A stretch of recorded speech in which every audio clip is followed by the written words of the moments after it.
बात करेंगे आज डिफेंस स्टॉक के बारे में। आप भी जानते हैं कि गवर्नमेंट फोकस कर रखी है डिफेंस सेक्टर पे और बहुत ज़्यादा एक्सपेंडिचर भी कर रही है डिफेंस सेक्टर में।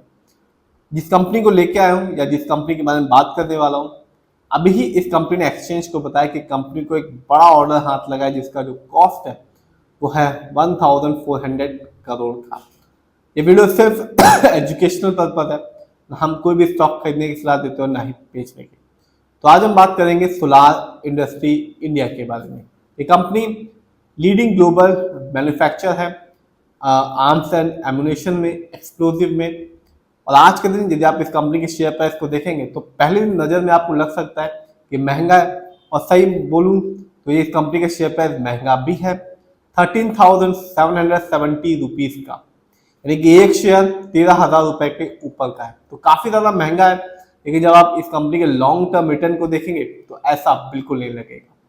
आज की बात करूं तो आज इस कंपनी के शेयर में गिरावट रही 1.01% की, लेकिन एक साल में मैं हमेशा कहता हूं कि आप जब भी किसी कंपनी में इन्वेस्ट करें तो उस कंपनी के लॉन्ग टर्म रिटर्न को जरूर देखें, 1 साल, 3 साल और 5 साल, तभी अपना पैसा किसी भी कंपनी के स्टॉक में लगाएं। 1 साल को देखूं तो जब मार्केट डाउन था इस कंपनी ने बिल्कुल निराश नहीं किया और ये बताया कंपनी का फंडामेंटल स्ट्रॉन्ग है।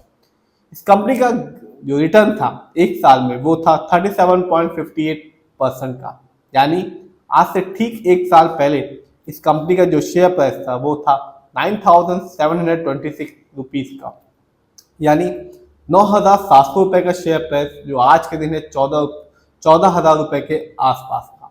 तो 1 साल में ही इस कंपनी ने एक अच्छा खासा रिटर्न निकाल के दिया अपने शेयर होल्डर्स को, लेकिन लॉन्ग टर्म में भी इस कंपनी ने बिल्कुल निराश नहीं किया। 3 साल को देखूं तो 242% का रिटर्न निकाल के दिया, जबकि 5 साल में कह सकते हैं इस कंपनी ने अपने हर एक शेयर होल्डर्स को मालामाल किया। 1292% का रिटर्न निकाल के दिया सिर्फ 5 साल में, यानी 2020 में जब आप चाहते 2020 में इस कंपनी के शेयर प्राइस 1,000 रुपए से भी नीचे का था, 988 रुपीज का शेयर प्राइस था, जो आज के दिन है 13,770 रुपीज का। तो 5 साल में इस कंपनी का शेयर प्राइस कहां से कहां पहुंच गया, 1,000 रुपए से भी नीचे का और आज 14,000 रुपए के आसपास का पहुंच गया। तो कंपनी ने, आप भी देख सकते हैं, लॉन्ग टर्म में कमाल का रिटर्न निकाल के दिया। स्टॉक के परफॉर्मेंस को देखूं तो जो हाईएस्ट शेयर प्राइस गया वो था 17,820 रुपीज का, जबकि जो लो शेयर प्राइस आया वो था 8,482 रुपीज का। न्यूज अभी ही कंपनी ने एक्सचेंज को बताया कि कंपनी को एक बड़ा ऑर्डर हाथ लगा है, 1,400 करोड़ का डिफेंस एक्सपोर्ट ऑर्डर है ये। तो कंपनी को कह सकते हैं एक अच्छा खासा ऑर्डर भी लगा, और पहले भी ये कंपनी ऑर्डर निकाल रही है। तो कंपनी ऑर्डर्स भी ले रही है डिफेंस गवर्नमेंट ऑफ इंडिया से, और एक अच्छा खासा रिटर्न भी दे रही है अपने शेयर होल्डर्स को। इवेंट्स को देखूं तो इसी साल 8 जुलाई 2025 को इस कंपनी ने अपने शेयर होल्डर्स को डिविडेंड दिया, हर एक शेयर के बदले में 10 रुपए का। तो कंपनी डिविडेंड भी दे रही है, ऑर्डर्स भी ले रही है और लॉन्ग टर्म में एक अच्छा खासा रिटर्न भी दे रही है। और डिविडेंड का बेनिफिट तभी होता है जब आपके पास किसी भी कंपनी की शेयर की एक अच्छी खासी बल्क में क्वांटिटी होती है, तभी आपको एक अच्छा खासा डिविडेंड देखने को मिलेगा। बात करें इस कंपनी के फंडामेंटल्स की तो कंपनी का मार्केट कैप है 1,25,948 करोड़ का। लार्ज कैप की कंपनी है, क्योंकि जो लार्ज कैप का मार्केट कैप होता है 20,000 करोड़ के ऊपर का होता है। पीबी रेशियो 24.62 है, शेयर मार्केट में एक अच्छा पीबी रेशियो कहलाता है 1 या तो बिलो 3। इंडस्ट्री भी अच्छा खासा है, 50.92 है, शेयर मार्केट में एक अच्छा इंडस्ट्री पी होता है 20 से लेकर 25 के बीच में। इंडस्ट्री पी से ये पता चलता है कि जो कंपनी का स्टॉक है मार्केट में कैसा परफॉर्म कर रहा है, क्या वो बहुत ज़्यादा सस्ता तो नहीं, क्या वो बहुत ज़्यादा महंगा तो नहीं। डेट टू इक्विटी यानी कि लोन कच वो है 0.70। तो आप देख सकते हैं सोलार इंडस्ट्री इंडिया पर किसी भी तरह का कोई लोन कच नहीं है। आरओई बहुत ही अच्छा है, शानदार कह सकते हैं। इस कंपनी का आरओई है 25.82% का। शेयर मार्केट में एक अच्छा आरओई कहलाता है 15% से लेकर 20% के बीच में। जब भी आप फंडामेंटल्स देखें तो आरओई जरूर देखें। यदि आरओई बढ़ा होता है या पॉजिटिव होता है तो बताता है कि कंपनी शेयर होल्डर्स के पैसे को सही से इस्तेमाल कर रही है। और जब भी आरओई कम होता है या नेगेटिव होता है तो बताता है कंपनी शेयर होल्डर्स के पैसे को सही से इस्तेमाल नहीं करे। ईपीएस शानदार है इस कंपनी का 154.46, क्योंकि शेयर मार्केट में एक अच्छा ईपीएस टीटीएम कहलाता है 80 और से ज्यादा का। Earning per share trailing 12 month का मतलब होता है कंपनी लास्ट 12 महीने में कितना कमाया।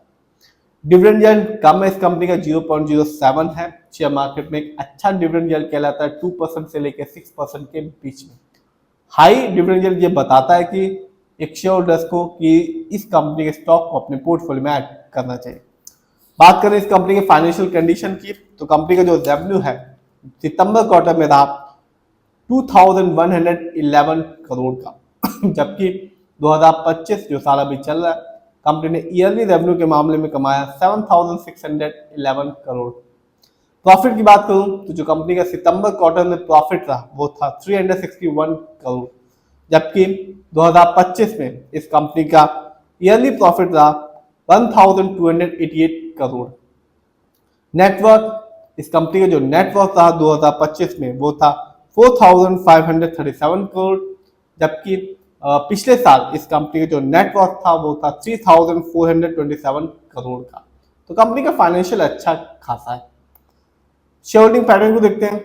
इस कंपनी का जो शेयर होल्डिंग पैटर्न है वो साफ बता रहा है कि प्रमोटर यानी कि इस कंपनी के जो ओनर्स हैं उनका पैसा इस कंपनी में सबसे ज्यादा लगा हुआ है, जिसका परसेंटेज है 73.15% का।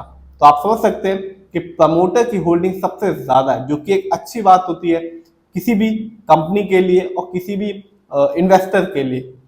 म्यूचुअल फंड का पैसा इस कंपनी में लगा हुआ है 11.70% का, जबकि एफआईआई की होल्डिंग है 7.11% की। तो आप देख सकते हैं कंपनी का मेरे हिसाब से तो शेयर होल्डिंग पैटर्न अच्छा खासा है, फाइनेंशियल भी अच्छा खासा है और कंपनी का फंडामेंटल भी अच्छा खासा है, स्पेशली आरओई और ईपीएस। और कंपनी ने अभी ही एक्सचेंज को बताया कि कंपनी को एक बड़ा ऑर्डर हाथ लगा है 1400 करोड़ का डिफेंस सेक्टर में, और कंपनी ने इसी साल 10 रुपए का डिविडेंड भी दिया और कंपनी लॉन्ग टर्म में तो एक अच्छा खासा रिटर्न दे ही रही है। फिर भी आप जिस भी कंपनी के शेयर को खरीदें खुद रिसर्च करें, एनालाइज करें, अपने फाइनेंशियल एडवाइजर की राय लें, तभी अपने पैसे को शेयर मार्केट में लगाएं।